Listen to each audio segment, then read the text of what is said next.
Hello everyone, সবাইকে স্বাগতম নতুন আরেকটি ভিডিওতে। সব কিছু থেকে বুঝতেই পারছেন আজকে কি দেখাবো। হ্যাঁ, আজকে চলে গিয়েছিলাম আমাদের বাংলাদেশে এইবারে ঈদে মুক্তি পাওয়া মোস্ট আলোচনা সমালোচনা অ্যাকশন ভায়োলেন্স মুভি শাকিব খানের বরবাদ মুভি। সো চলে গিয়েছিলাম বসুন্ধরা স্টার সিনেপ্লেক্সে।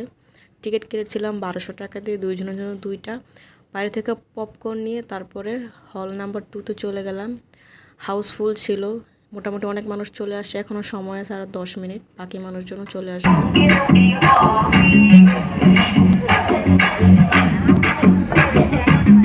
তোমার কথা ভুলতে গেলাম, ভুলতে গিয়া তাও ভুলি না, ভুলতে গিয়া তাও ভুলি না। গান বাজে দুই কানে, মন আমার পাগলা রকেট, আগুন লাগে তাও